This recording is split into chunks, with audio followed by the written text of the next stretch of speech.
परम पूज्य योगीराज जी महाराज के आशीर्वाद और निर्देशन में भगवती मानव कल्याण संगठन के कार्यकर्ताओं द्वारा जगह जगह पर ऐसे दुर्गा सपाट के खंड पर स्नान कराए जाते हैं पूरे देश भर में। और आज उसी के तहत आज कुशीनगर में भी यह कार्यक्रम आयोजित किया गया, इसमें हजारों की संख्या में भाई बहन और माँ के भक्त इकट्ठा हुए, जहाँ पर उनको नशा मुक्ति, मांसाहार मुक्ति और चरित्रवान जीवन जीने का संदेश दिया गया।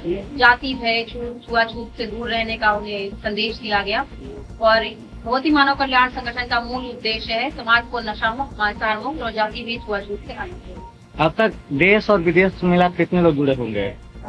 देखिए, भगवती मानव कल्याण संगठन के कार्यकर्ता के रूप में देखा जाए तो 30 लाख से अधिक सदस्य हमारे गुरु दीक्षा प्राप्त और संगठन के कार्यकर्ता के रूप में कार्य कर रहे हैं। बाकी विचारधारा से तो करोड़ों लोग जुड़े हुए हैं। आज 32 सालों से यह संगठन कार्य कर रहा है और आज संगठन का स्थापना दिवस भी है और यह कार्य पूरे देश स्तर में कार्य कर रहा है और विदेशों में भी कार्य संगठन भगवती मानव कल्याण संगठन कर रहे हैं। आज राजनीति के क्षेत्र में यूजीसी का कुछ लोग विरोध कर रहे हैं, कुछ लोग समर्थन कर रहे हैं, इस पर आप क्या कहेंगे? निश्चित रूप से देखिए, ये सरकार की समाज को बांटने की बहुत बुरी नीति है। हम इसके पक्ष में, हमारा मूल है कि हम सभी को समान अधिकार प्राप्त हो, बजाय कि जाति में लोगों को बांटने के गरीब और अमीर के भेदभाव को दूर करने की आवश्यकता है। गरीबी देख करके, क्योंकि हर जाति के लोगों में गरीब व्यक्ति है। सरकार का मूल उद्देश्य जाति में न बांट करके गरीबों को विशेष ध्यान दे करके उनको ऊपर उठाने का कार्य करना चाहिए। जाति के नाम पर यदि कहीं अत्याचार हो रहा है तो निश्चित रूप से अपराधी है, दंडनीय उसके कानून बने हुए हैं। मगर जाति के नाम पर इस तरह से भेदभाव और समाज के बीच में फैलाना बिल्कुल बहुत ही गलत है। समाज को एक सूत्र में पिरोने के लिए क्या संदेश देना चाहेंगे? समाज को एक सूत्र में पिरोने का वही संदेश जो मैंने अभी बताया कि जाति भेद छुआछूत को मिटाना ही होगा। एकजुट होकर के हमारा मूल होना चाहिए, हमारी एक विचारधारा होनी चाहिए कि हम धर्म की रक्षा करें, मानवता की सेवा करें और राष्ट्र की रक्षा करें। आज की राजनीति जो चल रही है उस विषय में कुछ कहिए। देखिए, आज की राजनीति, मैंने जैसा कि अभी बताया कि आज की राजनीति समाज को जो अंग्रेजों की नीति थी वही नीति चल रही है।